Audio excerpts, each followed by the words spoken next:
Hi, it's Katrina. Number 9. Lost Patagonian City. The city of the Caesars goes by several names, including the City of Patagonia and the Wandering City. According to legend, it was located in an Andean valley somewhere between Argentina and Chile. It was a wealthy city with an abundance of diamonds, gold, and silver. Legend goes that it was enchanted. People encountered the city of the Caesars seemingly out of nowhere, and that travelers passed through and simply forgot about it. Some tales state that those who found it would collect a fortune in treasure. But much like Atlantis, many experts consider the city of the Caesars to be a myth, and that this magical city never existed at all. Stories about the so-called city of Patagonia have been in circulation for at least 200 years, during which time European colonizers failed to find it.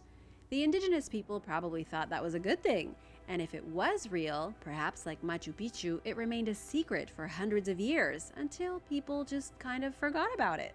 In 1766, a Jesuit priest searched for the ancient metropolis starting in what is now the Queulat National Park in Chile's Aysén region, but he too was unsuccessful in his quest. One of the many descriptions indicates that the mysterious city was located between two mountains, somewhere in the Andes. One of the mountains is made of gold, and the other is made of diamonds. According to popular belief and legends, to this day, this city is surrounded by an impenetrable mist, keeping it hidden from those looking for it. And while some take the city's absence as a sign that it was never there to begin with, others think that its ruins might still be out there, just waiting to be discovered. What do you think? Let me know in the comments below. Number 8. Florida's Lost City. Deep in the Everglades in far western Broward County lie the remains of Florida's so-called Lost City. The 3-acre property was once home to a large Seminole village that was ultimately abandoned. Somewhere between 30 and 40 Confederate soldiers sought refuge there at some point during the Civil War and were killed by the Seminoles.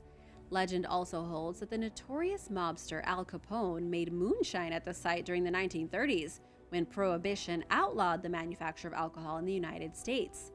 Archaeologists and state wildlife officials have found an array of artifacts over the years, including a canoe and other items of Native American origin, as well as an iron kettle that was once used for distilling sugarcane into alcohol. Many of these items are hundreds or perhaps even thousands of years old, while others can be traced back to as recently as the early 20th century. This place was popular. Records show that Al Capone owned a nearby saloon, and he was reportedly the only known person in the region with a strong connection to organized crime at that time. Regardless of whether he was associated with the Lost City, researchers do believe that it did once house a bootlegging operation. Everyone who went there came back with a story, in the words of Archives Director Patsy West, who spoke with the South Florida Sun-Sentinel. She explained that the iron kettle may have been used by the Seminoles, the bootleggers, or maybe even both. There may be more history to the Lost City that nobody knows about. For example, several different Native American groups may have used it over time, but there is not much left to see there today. The Lost City is listed as an archaeological site in the Florida State Archives, but it's not marked on any maps, and it's overgrown with thick vegetation. In other words, you need to know what you're looking for in order to find it. Number 7. Timgad. Also known as Thamugadi, Timgad was a Roman city and military settlement in Algeria's Aures Mountains. Founded by the Emperor Trajan around 100 AD, this site was built at the convergence of 6 Roman roads. Long ago, it served as a thriving agricultural and commercial center. The settlement flourished for hundreds of years, peaking in the 3rd century with a population of around 15,000 residents. Timgad boasted over a dozen baths, an impressive library, and numerous other magnificent structures, including public buildings and the 20-foot-tall High Arch of Trajan. But the city's glory would eventually come to an end. Its wealth made it a prime target for invaders. Starting in 430 AD, attacks by the Vandals and other groups progressively weakened Timgad. It was never restored to its former glory, and residents deserted it for good during the 8th century. The sands of the Sahara Desert buried the site, protecting its architecture against the elements. When Scottish nobleman James Bruce rediscovered Timgad in 1765, They found the structures in remarkably preserved condition. They unearthed and then reburied the buildings.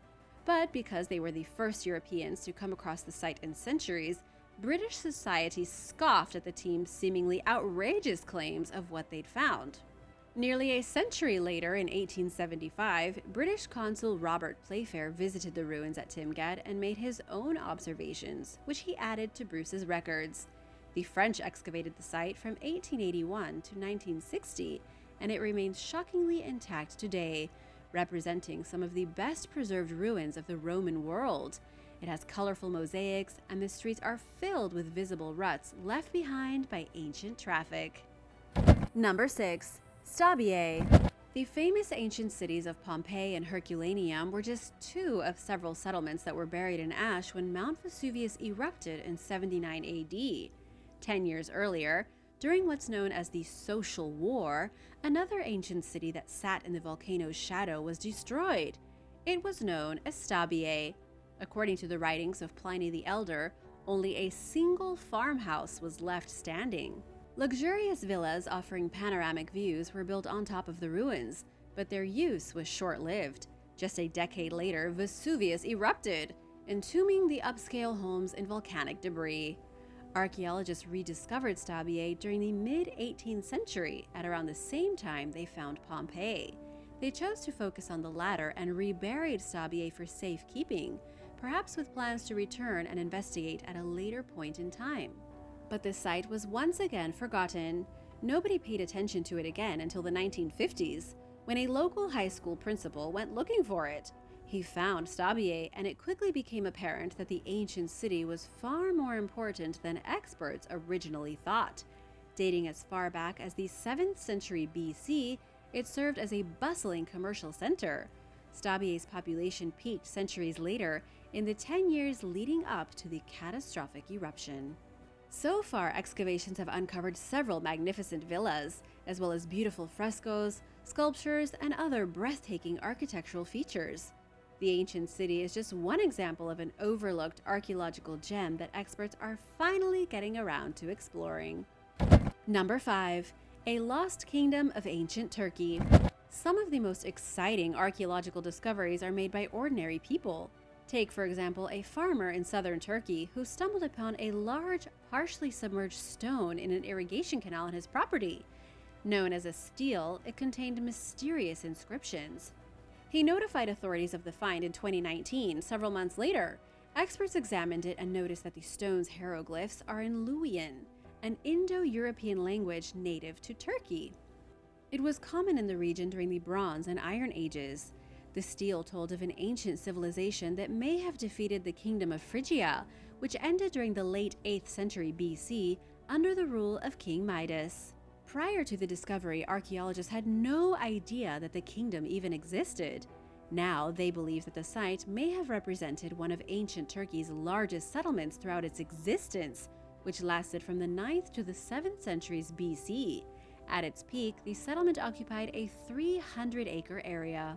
The stele's inscription seems to indicate that the message it bears came directly from the Lost Society's ruler, King Hartapu. Researchers don't yet know what the civilization called itself. They are actively working to learn what they can by excavating what they believe was its capital. So far, they have found at least one other inscription that mentions King Hartapu, but the details about who he was and his significance as a leader remains kind of vague. Have you ever discovered something cool hidden or buried on your property? Let me know in the comments below. And now for number 4, but first want to give a big thank you to Sean Aitchison and daughter Emily and Kalina Alton. Thanks so much for watching and supporting Origins Explained. Be sure to subscribe if you haven't already to join the Origins Explained family. Number 4. Mississippian settlements. The Mississippiians were a Native American group that once thrived throughout much of what is now the United States. Between roughly 800 and 1600 AD, they operated a vast, loosely interconnected trade network of urban settlements and satellite villages. It stretched as far west as the Rocky Mountains, all the way east to the Atlantic Ocean, north to the Great Lakes, and south to the Gulf of Mexico. Mississippian architecture varied by region, but many of these sites contained common features, including large earthen platform mounds. They were tied to a common culture and belief system that centered around ritual game playing. The Mississippians' way of life originated in the Mississippi River Valley. Their largest city and religious center, known as Cahokia, was located in modern-day southern Illinois.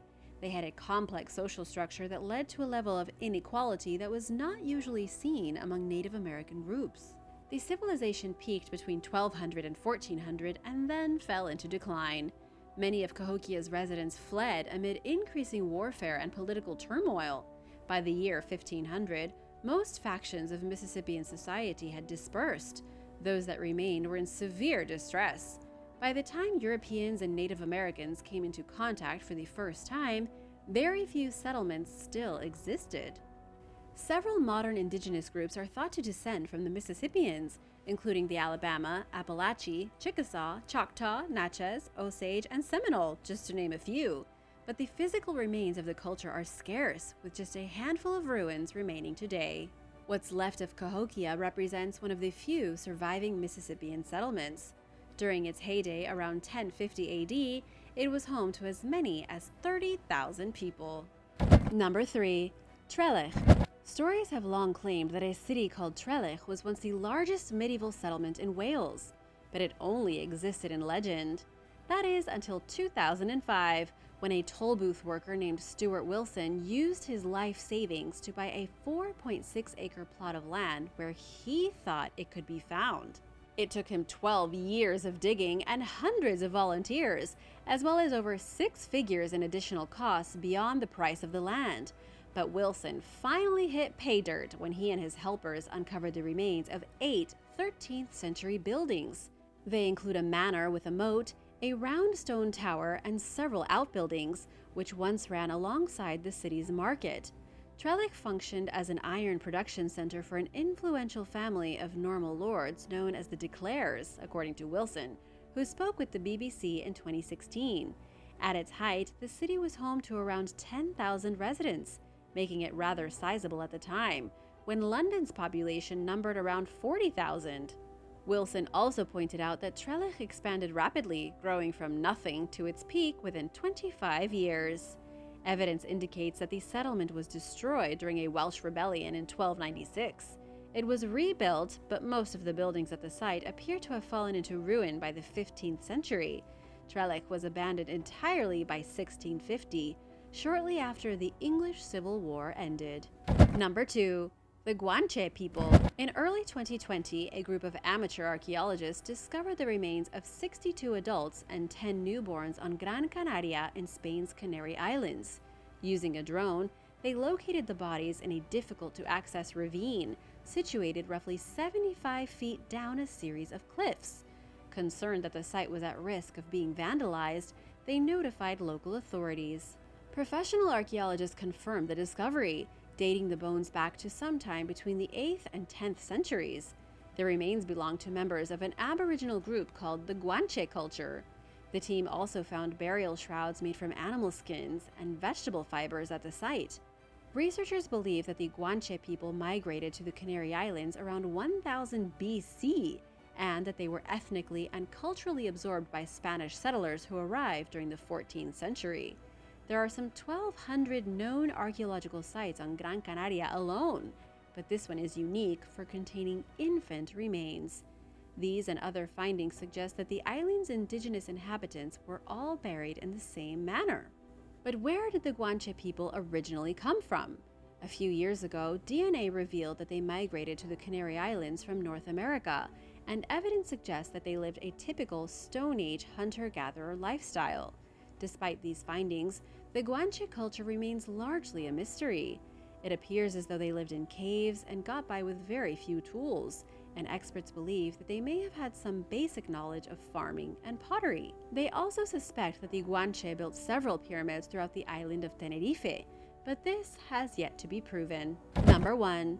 Ayaz Kala. The Ayaz Kala archaeological site in northern Uzbekistan is home to 3 kalas, or mountain fortresses, which represent some of the last known remnants of the Khwarezm Shah dynasty. This lost civilization existed from the 4th century BC to the 7th century AD, and flourished for roughly 1,000 years before it was abandoned. Located at the edge of the Kizilkum Desert near the Amu Darya River, the Kalas at Ayaz Kala were the dynasty's most remote and rugged structures. Each fortress is unique. There are no signs of any permanent homes near the first Kala, indicating that the site may have been used for housing military members in temporary dwellings, such as reed huts or tents.